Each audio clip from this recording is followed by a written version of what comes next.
За өнөөдөр 2025 оны 7 сарын 2-ны өдөр яг өнөөдрөөс өмнө 17 жилийн өмнө 2008 оны 7 сарын 1-ээс 7 сарын 2-ны шилжих шөнө 4 иргэн буудал амнасаа алдсан, 1 иргэн угаартаж амнасаа алдсан эмгэнэлт үйл явдал болсон юм аа.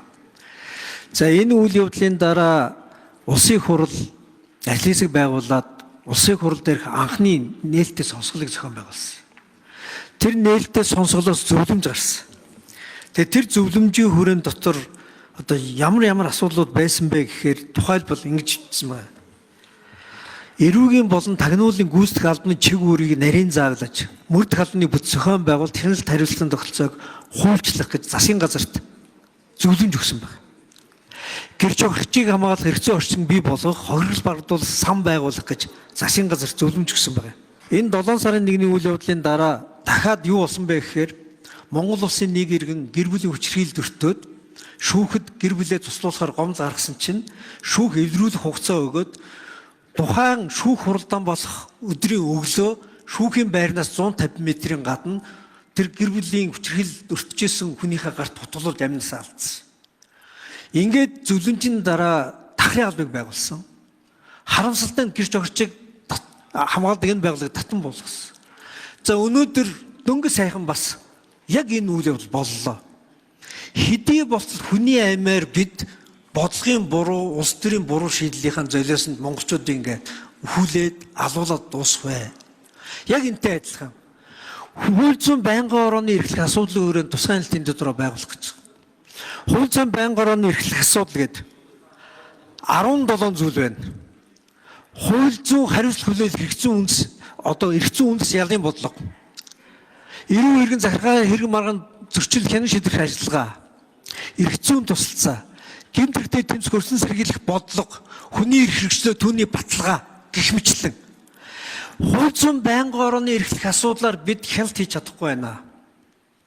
Иргэний үндсэн эрх, хууль дээдлэх зарчим парламентод ёсныхоо хувьд биднээс оновчлогдоогүй байна.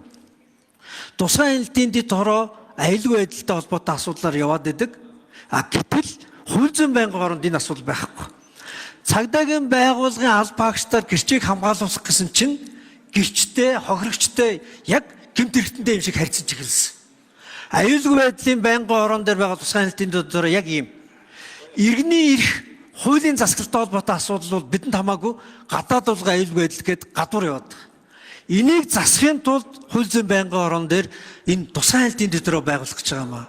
Үнэхээр бид өөрсдөө хитрхи олон шин дугуй зохиочж дэлхийд байхгүй шин дугуйныхаа одоо золиосонд бид хүний эрхийг, иргэдийнхээ эрх чөлөөг, амь насыг ингээд золиос сууж байгаа. Тухайлбал гүйцэтгэх ажлын тухай хууль. Гүйцэтгэх ажлын тухай хууль гэдэг ийм нэртэй тусгайлсан бүх салбарыг хамардаг хуультай улс орн дэлхийд алга. Хэрвээ мөрдөн шалгах чиг үүрэг гүйцэтгэж байгаа, гэмт хэрэгтээ тэмцэж байгаа, шүүхэд бүтээгдэхүүн бэлдэж өгж байгаа бол тэр бүх зүйл зөвхөн эрүүгийн хэрэг хэн шийдвэрлэх ажиллагааны хуулиар зохицуулж байна. Шүүхийн зөвшөөрөлтөй юу нууц мөрдөн шалгах ажиллагаа гэдэг нэр доор энэ ажиллагаа явж байна. Энэ ажиллагааны өрөөнд хүний эрх зөрчигдөж байгаа хууль биелэхгүй байгаа бол парламент хууль зүйн байнгын ороонд хянаж байна.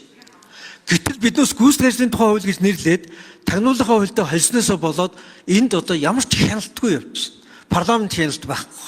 Би түрүү хэлсэн үндсэн хууль батлагдаад 33 жил 2008 оны 7 сарын 1-ний эмгэнэлт үйл явдал болоод 17 жил болж байна. Гэтэл бид 17 жил иргэнийхээ эрхийн төлөө хууль маш бага гаргасан. Эрх мэдэлтэн дарга төрийг эрх мэдэлтэй болох хуулийг бол маш ихээр үйлдвэрлэсэн. Сая улсын хурал бид стратеги төлөвлөгөөг баталсан. Хүний эрхэд суурилсан хүн төвтэй хууль зүйн бодлогын төлөө энэ 126 гишүүн ажиллана гэж хэлсэн. Хууль зүйн байнгын орооны эрхлэх асуудал байна. 23.11, 23.12 хүний эрх хэрэгчлөө түүний баталгааг хангах хууль зүйн байнгын орооны эрхлэх асуудал. Гэмт хэрэгтээ тэмцэх хөрцөн сэргийлэх бодлого боловсруулах хууль зүйн байнгын орооны эрхлэх асуудал. Прокурор хэрэг бүртгэлт мөрдөн байцаа шүүхийн шийдвэр гүйцэтгэлтэй холбоотой асуудал хууль зүйн байнгын орооны эрхлэх асуудал. Эрүү иргэн захиргааны хэрэг маргааны шийдвэрлэх ажиллагаатай холбоотой асуудал хууль зүйн байнгын орооны эрхлэх асуудал. Улс төрийн хэл сэрэг төлөвлөгдөгчдийг цагаатах асуудал, түүнтэй холбоотой хууль зүйн бодлого боловсруулах бол хууль зүйн байнгын орооны эрхлэх асуудал. Гэтэл эрхлэх асуудлаараа хяналт тавьж чаддгүй байнгын ороо яаж шийдвэр гаргах вэ? Яаж асуудлыг бодиттой дүгнэх вэ? Бид иргэн зориулсан хуулийн шинтгэл хийж чадахгүй байгаа учраас гудамжинд иргэд айцтай байж байгаа. Улс төрчид өөрсдөө хонгил ярьж байгаа. Өөр хоорондоо устцаар ярихдаа сонсоод байна. Дарга нарыг дуудахдаа 1 2 3 гэх бүр хочоор нь ярьж байгаа. Яг зүүн Германы нууц цагдаа шиг хувийн мэдээлэлээ хуулийн байгууллагуудад шүүхийн зөвшөөрлгүй алддаг. Тэнд хууль биелж байгаа эсэхийг мэддэггүй. Иргэний эрхчлөө хаана эвдэгдээд байгаа гэдэг ямар ч ойлголт байхгүй. Гэтэл гудамжинд нь иргэд нь хүн тутгуулж яадаг, зодуулж яадаг, хуулийн байгууллагад эрүү шүүлтэнд өртөж яадаг. Монголын үндсэн хуулийн дээр байж байгаа шүү дээ. Иргэний хамгийн чухал үндсэн эрхүүдийн нэг бол эрүү шүүлтээс ангид байх. Энэ эрхийг онц байдал зарласан үед ч үл хөндөж болно гэсэн үндсэн хуультай мөртлөө жил болгон эрүү шүүлтэнд өртсөн тухай.